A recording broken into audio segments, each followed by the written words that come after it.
नमस्कार मंडळी, ओम साईराम सर्वांना. मी साक्षी. माझ्या चॅनलवरती तुमचं मनापासून स्वागत आहे. तर आज आपण बघणार आहोत मटणाच्या भाजीलाही मागे टाकणारी अशी गावरान शेवग्याच्या शेंगाची रस्सा भाजी. तर चला मंडळी, सुरुवात करूया आपल्या रेसिपीला. तर सर्वात आधी काय करायचं आहे, बाजारातून आहे ना गावरान शेवग्याच्या शेंगा घ्यायच्या आहे. अशा लय जाडं पण नाही घ्यायच्या, गावरानच घ्यायच्या, म्हणजे त्या चवीला खूप छान लागतात. अशा प्रकारे कट करून घ्यायच्या. त्यामध्ये पाणी घालून स्वच्छ धुवून घ्यायच्या.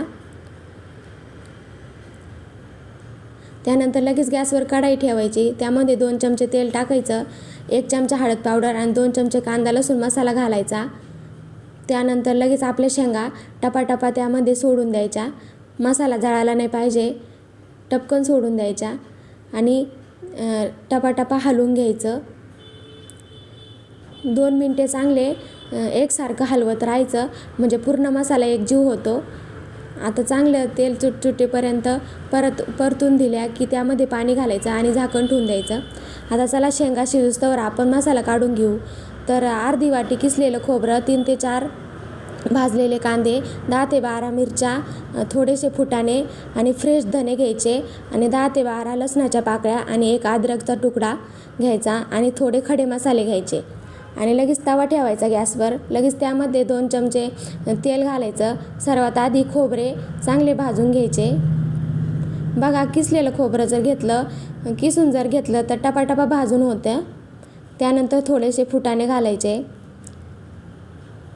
फुटाण्याने ना काळ्या भाजीला खूप छान चव येते, त्यामुळे फुटाणे घाला. जर फुटाणे नसतील तर तुम्ही हरभऱ्याची डाळ पण घालू शकता थोडी.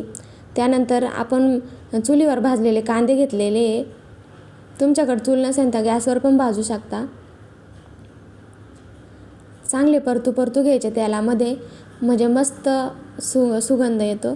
त्यानंतर थोडेसे खडे मसाले घेतले, ते पण थोडेसे भाजून घ्यायचे. ते झाले की त्यानंतर हिरव्या मिरच्या आणि धने आणि लसूण चांगला परतू घ्यायचा. बघा, आपला मसाला पूर्ण परतून झालेला आहे. आता आपण लगेच मिक्सरमध्ये वाटण काढून घेऊ. बघा, आपले वाटण काढून झालेले आहे. आता आपल्या शेंगा पण शिजलेल्या आहेत. आता मस्तपैकी त्यामध्ये वाटण घालवायचं आणि चांगलं हलू घ्यायचं 2 ते 3 मिनटे. बघा, एकदम भारी स्ट्रेक्चर आलेलं आहे. आताच तोंडाला पाणी सुटलं आहे, अशी भाजी दिसत आहे. बघा, आता थोडं तेल चुटचुटेपर्यंत अशा शेंगा परतून घ्यायच्या.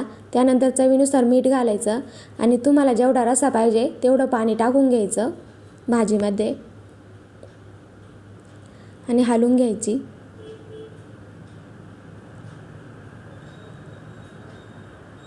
आणि आता 2 ते 1 उकळी येऊस्तवर भाजीला उकळी येऊन द्यायची. बघा, आता भाजीला किती भारी उकळी आलेली आहे. त्यानंतर शेवटी भरपूर अशी हिरवी कोथिंबीर घालायची. एकदम भारी, एकदम मस्त अशी गावरान पद्धतीची मटणाच्या भाजीला हे मागे टाकेल अशी भाजी आपली तयार झालेली आहे.